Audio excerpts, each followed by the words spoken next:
Warahmatullahi wabarakatuh. Ketemu lagi, video kali ini kita akan bahas tentang kalor. Jadi kalau sebelumnya kita bahas tentang suhu, besarnya satuan temperatur, kalau di sini nanti kalor itu energinya. Langsung kita mulai ya. Nah, kalor itu apa? Energi yang mengalir karena adanya perbedaan suhu dari benda bersuhu tinggi ke benda bersuhu rendah. Nah, biasanya satuan dari kalor itu adalah joule maupun kalori. Terus bisa dihitung nggak kalor itu? Tentunya bisa. Kalor itu nanti berhubungan dengan suhu benda atau delta T, perubahan suhu benda, massa benda, massa itu M, kalor jenis suatu benda yang disimbolkan dengan C. Jadi otomatis kalor jenis misalnya air dengan besi itu pasti akan berbeda. Jadi tergantung dari jenisnya. Dirumuskan dengan apa? Hi sama dengan Mc delta T. Di mana Hi adalah kalornya itu sendiri dengan satuan joule. Massanya disimbolkan dengan M, satuannya apa? Kilogram. C di sini adalah kalor jenis benda dengan satuan joule per kilogram derajat Celcius. Terus delta T adalah perubahan suhu, yaitu T2 min T1 atau suhu yang besar dikurangi suhu yang kecil. Jadi ini ada segitiga, ini bacanya delta, selisih suhu. Jadi nanti yang namanya dipanaskan pasti ada dari suhu rendah ke suhu yang tinggi, ataupun mencair berarti dari suhu tinggi menjadi suhu yang rendah, begitu kan? Jadi ada perubahan suhu, pasti ada delta T-nya. Kita langsung masuk ke contoh soal ya. Sebuah logam yang terbuat dari besi memiliki massa 5 kg dipanaskan dari 30 derajat Celcius sampai 80 derajat Celcius.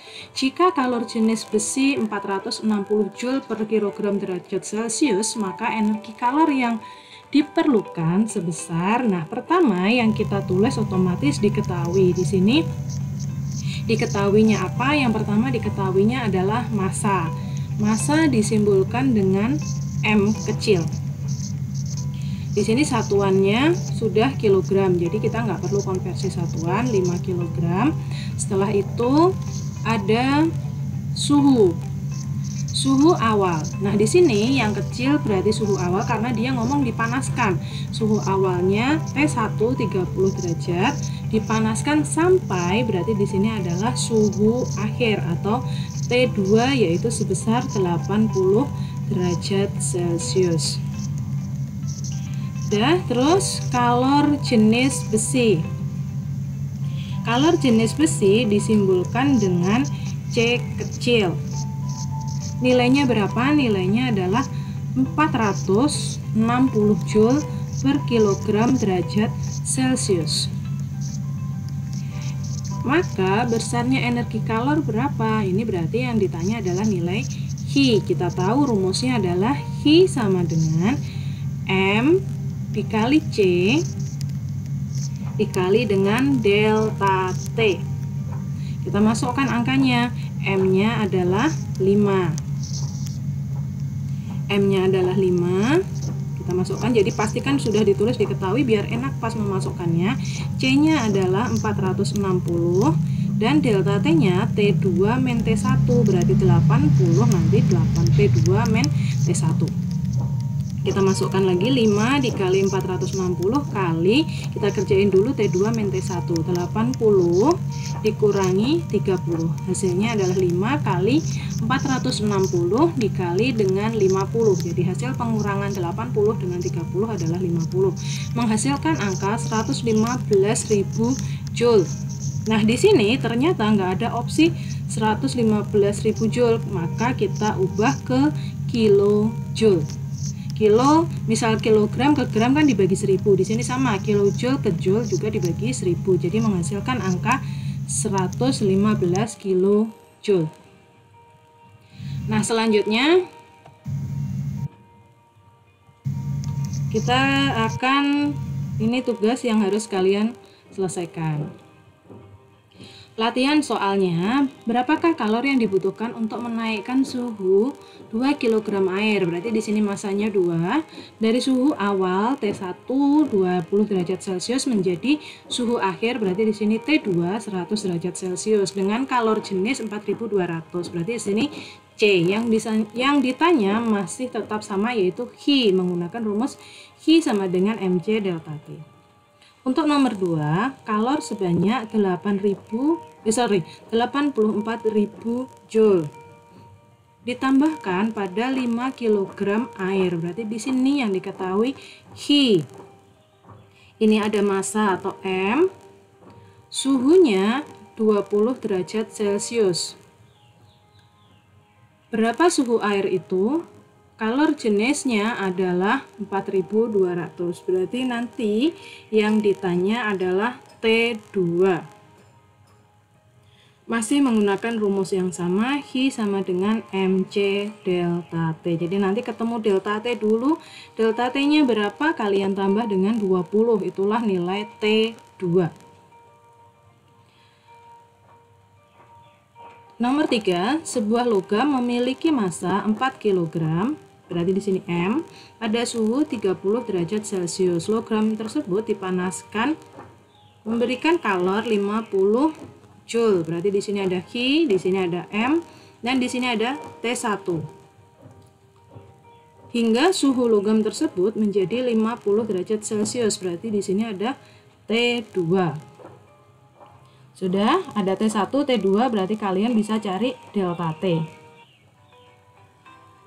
Bisa cari delta T, masih menggunakan rumus yang sama, Hi sama dengan mc delta T, tetapi di sini yang ditanya adalah nilai C-nya. M-nya tahu, Hi-nya tahu, dan delta T-nya sudah tahu. Selanjutnya, kalor itu ternyata bisa merubah wujud benda. Di sini kalau garisnya merah berarti dia melepas kalor, kalau garisnya itu hijau berarti menerima kalor. Misalnya padat menjadi cair, kita punya es batu, kita taruh di bawah sinar matahari, otomatis dia akan mencair, berarti dia menerima kalor dari siapa? Dari matahari.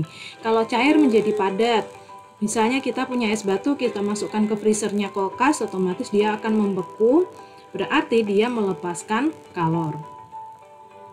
Cair menjadi gas, itu menguap, berarti dia itu menerima kalor. Misalnya kalian memasak air sampai mendidih, nanti lama-lama akan menguap, berarti dia menerima kalor dari kompor yang menyala. Terus ada gas menjadi cair, berarti contohnya adalah mengembun pada pagi hari, berarti dia itu melepaskan kalor. Padat menjadi gas itu menyublim adalah menerima kalor, dan gas menjadi padat adalah mengkristal adalah melepaskan kalor. Nah, pemuaian akibat adanya kalor itu bisa mengakibatkan terjadinya pemuaian. Pemuaian ini mengakibatkan partikel-partikel di dalam zat menjadi lebih aktif bergerak, dan pemuaian bisa terjadi pada zat padat, cair maupun gas. Ini gambar partikel-partikelnya. Terus selanjutnya yang kita bahas adalah pemuaian pada benda padat. Kalian bisa perhatikan di sini bahwa setelah diberi api, lempengan benda ini menjadi lebih besar. Nah, di sini terlihat kan dia akan semakin besar. Nah, di saat dia itu bendanya berupa lempengan seperti ini, maka dia hanya mengalami pemuaian luas, yaitu terdiri dari panjang dan lebar. Tetapi di saat dia memiliki ketinggian tertentu, maka dia akan mengalami pemuaian volume. Saat dipanaskan, balok ini akan menjadi lebih besar. Di sini terlihat. Nah, perhatikan di sini. Setelah diberi kalor, dia akan semakin panjang, semakin lebar, dan semakin tinggi. Maka otomatis volume dari benda ini akan berubah atau meningkat. Pada pemuaian zat cair ini contohnya seperti ini. Ada air ataupun zat cair apa yang suhunya 70 derajat, dia akan seperti ini. Setelah suhunya dinaikkan suhunya menjadi 140 derajat dan dikasih pemanasan, maka volumenya akan naik. Jika dipanaskan terus, maka dia lama-lama akan tumpah. Kalau misalnya kalian memasak air hampir penuh, kalau dibiarkan terus juga bisa lama-lama akan tumpah. Kenapa ini bisa terjadi? Hal ini terjadi karena adanya perpindahan molekul-molekul air itu. Jadi yang panas otomatis dia akan bertukar dengan yang dingin yang berada di bagian atas, dan yang panas akan naik, makanya nanti lama-lama akan menghasilkan buih-buih air yang mau mendidih itu ya. Terus di sini adalah contoh dari pemuaian gas.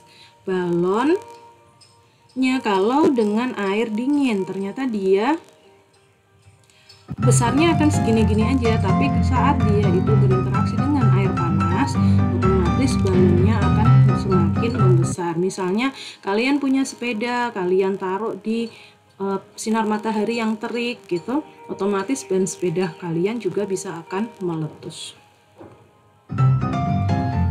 Nah, perpindahan kalor tadi itu kan terjadinya akibat kalor itu bagaimana? Nah, ternyata kalor itu cara berpindahnya ada 3, yaitu konveksi, konduksi, dan radiasi.